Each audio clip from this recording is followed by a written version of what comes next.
ഓണക്കോടിക്കും ഓണസദ്യയ്ക്കുമൊപ്പം ഇപ്പോൾ മലയാളിയുടെ പതിവ് ശീലമായി മാറിയിരിക്കുകയാണ് ഓണം ബമ്പറും. ഇത്തവണത്തെ ബമ്പർ എടുക്കുന്നത് ഗുരുവായൂർ അമ്പലനടയിൽ നിന്നായാലോ? ഗുരുവായൂരെത്തി ബമ്പർ എടുത്താൽ മാവേലിയും ശ്രീകൃഷ്ണനുമെല്ലാമാകും ടിക്കറ്റ് തരാൻ മുന്നിലുണ്ടാവുക. എറണാകുളം വൈപ്പിൻകര സ്വദേശി മായാദേവിയാണ് ഇത്തരത്തിൽ വ്യത്യസ്ത വേഷങ്ങളിലെത്തി ലോട്ടറി ടിക്കറ്റ് വിൽപ്പന നടത്തുന്നത്.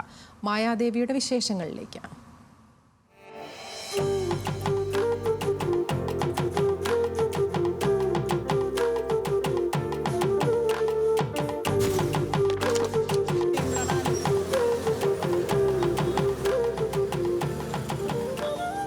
ഒരുപാട് ദുരിതം അനുഭവിച്ച് റെയിൽവേ സ്റ്റേഷനിലും ബസ് സ്റ്റാൻഡിലും ഈ അമ്പലനടയിൽ വരെ എനിക്ക് കിടക്കേണ്ടി വന്നിട്ടുണ്ട്.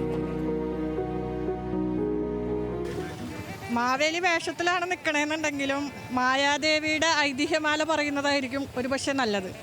കാരണം ഗുരുവായൂർ ക്ഷേത്രനടയിൽ ഒരു 16 വർഷങ്ങൾക്ക് മുന്നേ ഞാൻ 15 ദിവസം പ്രായമുള്ള ഒരു കുഞ്ഞിനെയും കൊണ്ട് വന്നതാണ്. അതിൽ നിന്നും ഇന്ന് എൻ്റെ മകള് +1 ആയി. വീട് വാടകയ്ക്കാണ്. ഇപ്പം മെയിനായിട്ട് വീടിൻ്റെ വാടക കൊടുക്കണം, മകൾക്ക് ഏറ്റവും മികച്ച വിദ്യാഭ്യാസം കൊടുത്ത് അവർക്കൊരു ജോലി ആക്കി കൊടുക്കണം. അത് വലിയൊരു ഉത്തരവാദിത്തം എൻ്റെ ഭാഗത്തുണ്ട്. അപ്പോൾ അതിന് കുറച്ച് ഫണ്ട് വേണം. ആ ഫണ്ട് എങ്ങനെയെങ്കിലും കിട്ടാനായിട്ടാണ് ഞാൻ ഈ ലോട്ടറി വിൽക്കാൻ രംഗത്തിറങ്ങുന്നത്. തുടക്കം കോവിഡ് കാലത്ത് ലോട്ടറി മേഖല ഇത്തിരി ഡിമ്മായിരുന്നു. അതായത് കച്ചവടമൊക്കെ കുറവ്, ആളുകളൊക്കെ കുറവ്. അപ്പോൾ ആളുകൾക്കൊരു പോസിറ്റീവ് എനർജി കൊടുക്കാൻ, എനിക്കൊരു കച്ചവടം മെച്ചപ്പെടുത്താനാണ് ഞാൻ ലക്ഷ്യം വെച്ചിട്ട് മാസ്ക് വെച്ചൊരു മാവേലിയായിരുന്നു.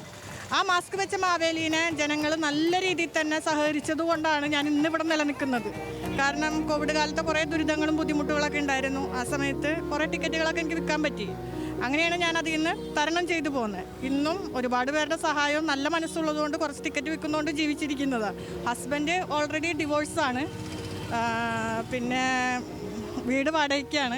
അപ്പം അങ്ങനെ കുറച്ച് സാമ്പത്തിക പ്രശ്നം ഉള്ളതുകൊണ്ടാണ് ഞാൻ ഇത്രയും കോസ്റ്റ്യൂമിലൊക്കെ വരുന്നത്. അപ്പോൾ ഒരു ടിക്കറ്റെങ്കിലും എന്നെ കാണുന്നവർക്കൊരു പോസിറ്റീവ് എനർജിയാണല്ലോ. മാവേലിനെ കണ്ടു എന്ന് പറയും. ആ ഒരു ഇതിൽ മാവേലി ഒരു സമ്മാനം അങ്ങോട്ട് കൊടുക്കുന്നു 25 കോടിയുടെ. ആ കൂട്ടത്തിൽ എനിക്കൊരു ചെറിയ കമ്മീഷൻ കിട്ടുന്നു. അപ്പോൾ നല്ലൊരു പ്രൈസും കിട്ടണമെന്ന് വലിയൊരു ആഗ്രഹമാണ്. എന്നാലും എൻ്റെ കാര്യങ്ങളൊക്കെ ഒന്ന് സീറ്റിംഗ് ആവുള്ളൂ. ചിലവരൊക്കെ അന്വേഷിക്കും, ചിലവർ എന്നെക്കുറിച്ച് അറിയാവുന്നവർ വന്ന് ലോട്ടറിയൊക്കെ മേടിക്കും. ചിലവരൊക്കെ വന്ന് ഒരു ടൈം പാസ് നിൽക്കുന്ന പോലെ. അതായത് എൻ്റെ ഒരു അവസ്ഥ മനസ്സിലാക്കാൻ എല്ലാവരും ഉൾക്കൊള്ളുന്നില്ല. എന്നാൽ കുറച്ച് പേരൊക്കെ അതിൽ സഹകരിച്ച് പോകുന്നുണ്ട്. അതായത് അന്നം മുട്ടുന്നില്ല, അത്രേ എനിക്ക് പറയാനുള്ളൂ. അല്ലാതെ വലിയൊരു കച്ചവടം, വലിയ ബാങ്ക് ഡിപ്പോസിറ്റ് ആയി ഒന്നും എനിക്ക് പറയാനില്ല. ഇനി ഒരു ബിസിനസ് മൈൻഡ് എന്ന് പറഞ്ഞാൽ ഇതിൽ നിന്ന് 10,000 ഡെയിലി വീട്ടിലൊന്നും കൊണ്ടുപോകില്ല. ചിലപ്പോൾ ഒരു 500 രൂപയായിരിക്കും, ചിലപ്പോൾ 200 ആയിരിക്കും, ചിലപ്പോൾ ഒന്നും കിട്ടാത്ത ദിവസങ്ങൾ വരെ ഉണ്ട്. പക്ഷേ എൻ്റെ ഒരു മനസ്സിന് ഒരു സന്തോഷം, ആ ഒരു സന്തോഷത്തിന് വേണ്ടി ഞാനൊരു ഈ കോസ്റ്റ്യൂമിലൊക്കെ ഇറങ്ങുന്നതാണ്.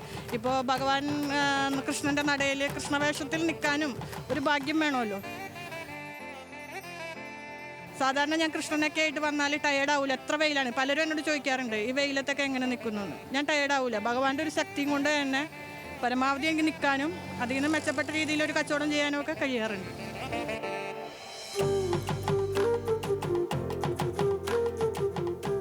കഴിഞ്ഞ കാലത്തെക്കുറിച്ച് ഞാൻ ചിന്തിക്കുന്നില്ല.